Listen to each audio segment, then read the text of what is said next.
In this module, we will look into the organization and functions of the municipal system in India. We have to remember that prior to 1992 74th Constitutional Amendment Act, which was later incorporated into Part 9A of the Constitution, across India in different urban locations and different urban conglomerations, there were different kinds of municipal bodies known more for their diversities and different practices, different institutional setups. Some were elected, some were nominated. So, that could have added some color and flavor to the entire municipal system, but post 1992, post 74th Amendment Act, we have got a uniform system across India, and we will base our observations, base our discussions on the provisions of this 74th Amendment Act or provisions of Articles 243 capital P to 243 capital Z and G, arranged alphabetically of course, and which form Part 9A of the Constitution of India. Now, let us see what is meant by a municipal system, and we have seen that earlier that when you read Article 243 capital P and Article 243 capital Q together, we find some kind of an idea about what can be a municipal system. It means any municipal body, any local body of governance for any urban location all over India, and this is a kind of a constitutional definition of a municipality in India. By the provisions of Article 243 capital Q, the Constitution mentions three kinds of municipal systems across India, based of course on the number of people they serve. For a very large urban area, for example, Kolkata or Mumbai or Chennai, we have municipal corporations. For areas slightly smaller, we have municipal councils, and for areas which have been rural, but are now becoming urban, which means they are transiting from one level to another level, there are Nagar Panchayats, or by other specific names it could be. So, in that case we have three levels of municipal systems in India. Now, how they are composed, and this is where the 74th Constitutional Amendment Act makes an innovation, that though for example, the Kolkata Municipal Corporation or the Brihan Mumbai Municipal Corporation, they were mainly elected bodies, but there were smaller municipalities or municipal councils in smaller towns or cities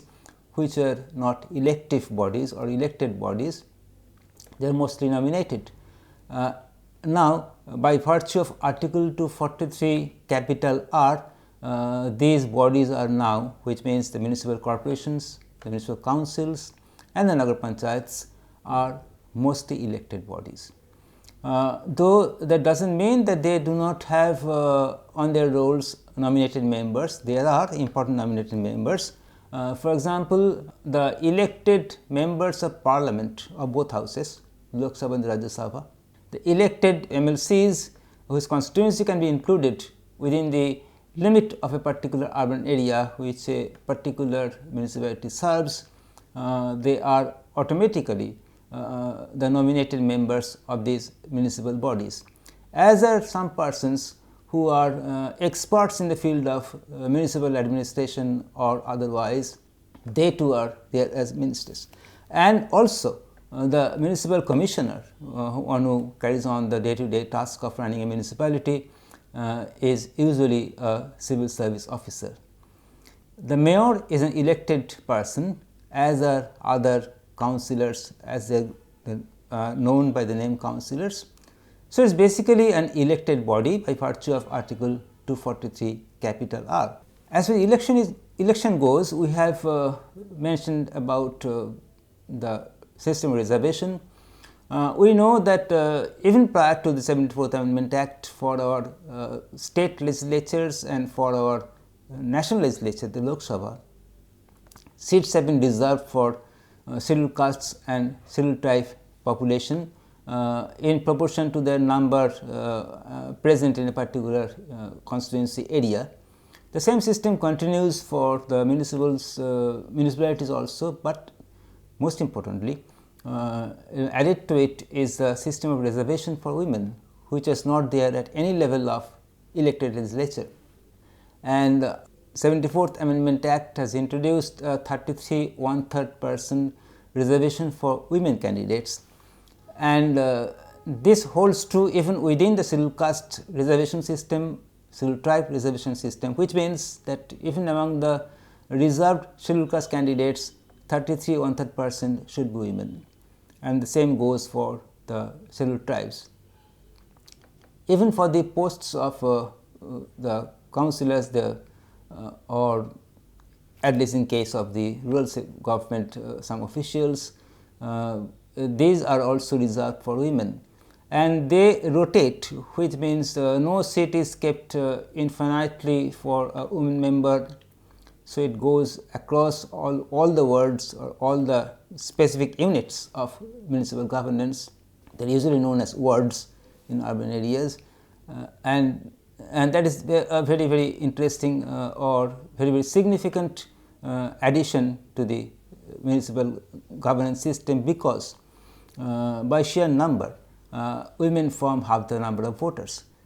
and it is only a matter of logic that they should get they should have the right to send their own representatives, which is not there till this particular amendment came to be operationalized from April 1993. The second important addition is that the formation of ward committees. Ward committees are somewhat comparable to the rural areas, the Gram Sabhas of the Panchayat system. The ward committees actually are for bigger cities with a population of 3 lakhs or more, and for each ward there is a committee whose composition is prescribed by law, and they look after the needs of the particular ward, and this adds a very important democratic element, in that in the ward committee meetings every voter of that particular ward can attend the ward committee meetings and can raise their voice, raise their demands, and also can criticize and look into the accounts of the corporation in that sense. So, this is also very important in the case of democratizing the governance system at the urban local level. Before we come to the an examination of the functions or otherwise, you also have to mention that the role of the State Finance Commission, which is for both the rural panchayats and for the urban municipalities. The State Finance Commission suggests ways and means of raising revenues for both the panchayats and the municipalities, ways and means of sharing revenues between the state and the municipalities, because the municipal system, like the panchayat system, is entirely under state supervision. And also the creation and continuing activities of the State Election Commission, which is entrusted with the task of holding and supervising elections to the urban local bodies and also elections to the rural local bodies. So, as far as innovations go, these are very important additions to the municipal system, that is making it elective, the introduction of ward committees, the women's reservation system, and finally, the State Election Commission and the State Finance Commission. By the provision of Article 243 capital U, the Constitution talks about the duration of municipal systems of the municipalities. Previously, there was discrepancy across the country regarding the term of a municipal system or municipal body It was 4 years in some places and 5 years in some other, or even less than that. And also there is a danger of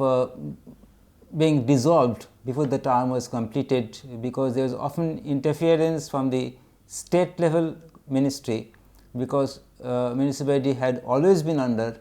state control. Article 243 capital U tries to tried to take care of that by insisting on a uniform 5 years term for every municipal body, irrespective of its size, be it corporation or council or Nagar Panchayat. Of course, they can be dissolved before the term is completed, but for that there is a difficult procedure of getting the whole thing approved by the municipality itself, which is almost impossible in that sense. And a fresh election has to be held before the end of the term, or at least within 6 months after the end of the term, which means a municipal system cannot be kept in some kind of I would say in a comatose manner, or in some kind of suspended animation on one pretext on the another. So, elections have to be completed, a new body has to be formed within 6 years of the within 6 months of the dissolution of the assembly. That is further safeguarding the existence of the municipalities. And after this, we take a look into the most important and also sometimes the most controversial or debated area of the municipal system, that is the powers and responsibilities of the municipal bodies. As regards the powers and responsibilities, there is specifically Article 243 capital W to be read with the provisions of the 12th schedule, because details are there in the 12th schedule. Basically is that a municipal body has to take up such tasks or such functions which would enable it to function as an institution of local self government, which is giving them a very broad area of power. Specifically, we will come to that when we read into the 12th schedule. That would need some kind of a straight reading into the 12th schedule, which we will be doing shortly. But basically, the municipalities' powers can be shortlisted as for imposing and raising taxes for municipal provisions and municipal activities, taking care of local health and education facilities, or specifically primary education facilities.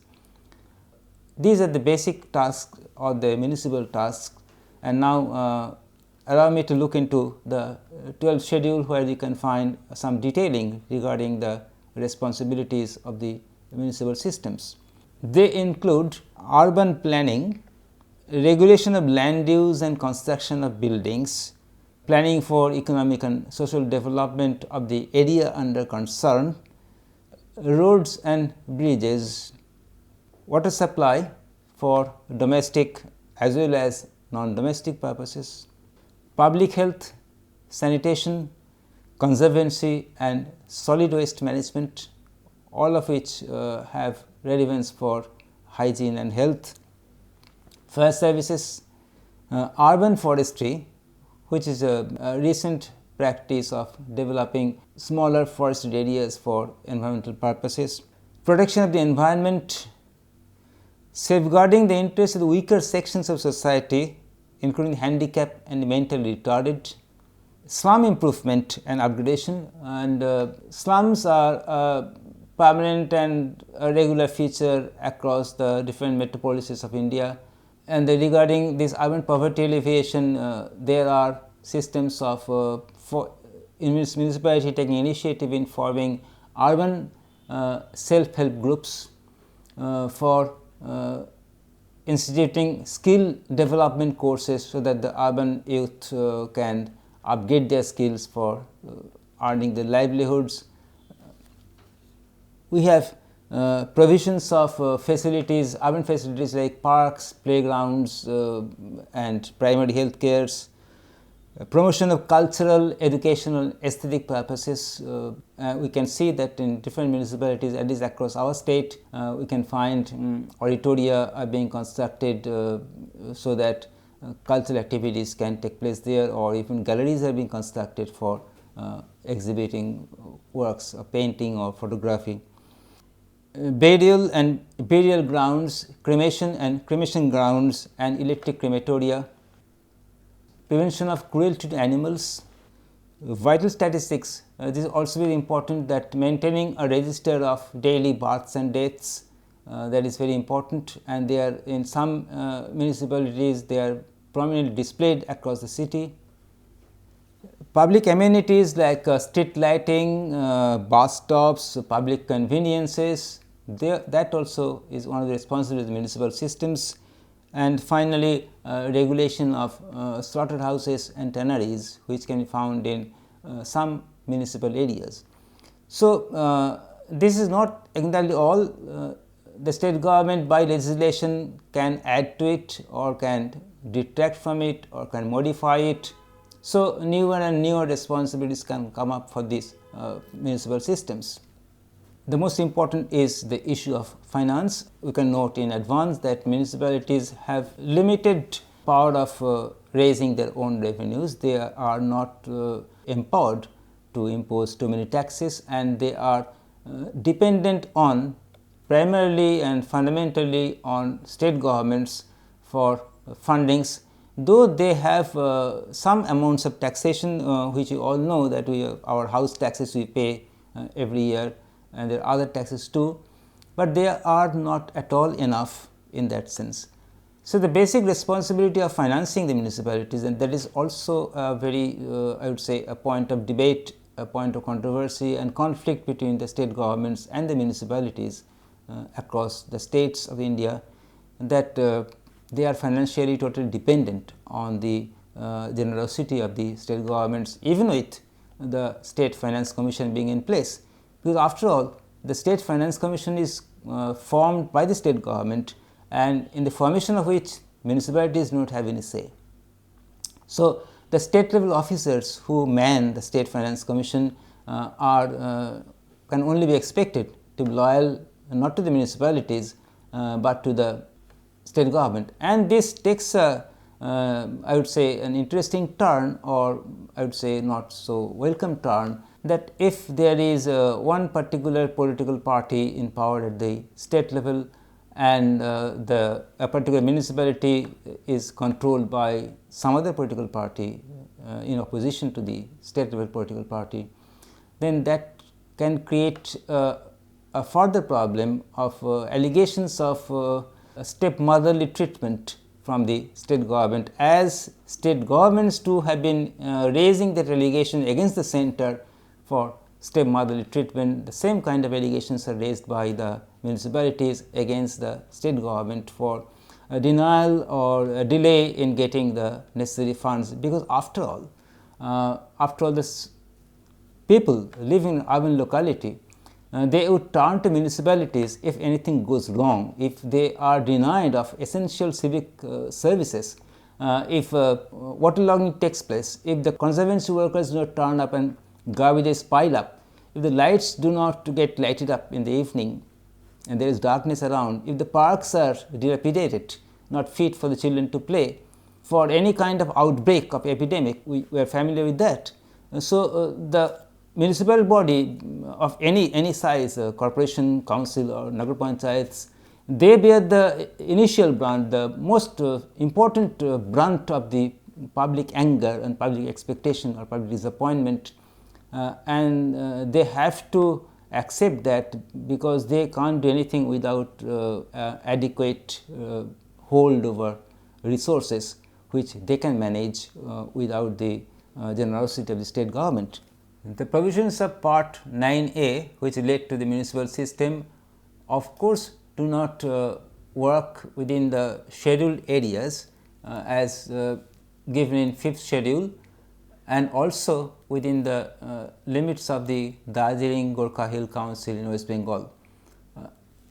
The president and the governor particularly the governor of a state, is free to designate any area as a municipal area excepting these areas, and he or she is also free to redesignate area from a municipal corporation to a municipal council, or can upgrade a Nagar Panchayat to a higher level. That depends on the discretion of the chief executive of the state. So, that is in a nutshell the major points of part 9A, which came in the wake of 74th Constitutional Amendment Act, and which deal specifically with the urban local bodies of various sizes all across India.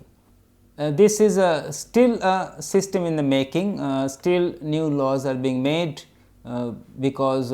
as we have seen previously that it took more than 300 years to come to the present system.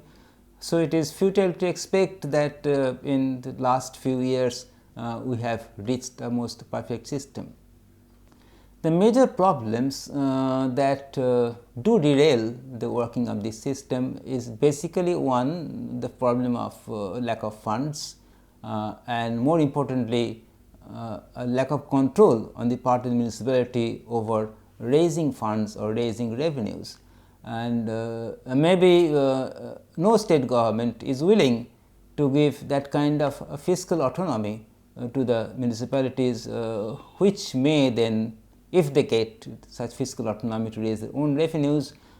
they may emerge as alternative or parallel centers of power, because these are also popularly elected bodies, and that can be one fear which works behind the state governments in not giving enough resources, enough right to raise enough resources for the municipalities. Actually, we are more comfortable, we have been accustomed to the two levels of governance, the two-tiered governance, the national government and the state government, and in fact municipalities and panchayats, as we can see later, if they get their own right to raise revenues, they can emerge as a very effective third tier of governance, and that can be a bit unsettling for the state governments or for the party in power at the state level. The second problem is that after the elective principle came into play, and the majority members are elected now, political parties also came along with it, and in major municipalities across India there is a danger, and there is actually a existing problem of over politicization, and which does affect the functioning of the municipalities. As you can very well see from the experience of the Kolkata Municipal Corporation, and oftentimes the non-elected member, the government official who works as the commissioner of the municipality, he or she runs the entire municipality, while the popularly elected house is locked in some political battle or some kind of a political problem. So, these are the major problems, but of course, with the changing governance systems, with the present changes coming into place, the stress is not so much on politics now as in on governance and also on self-governance. So, things might change for the better,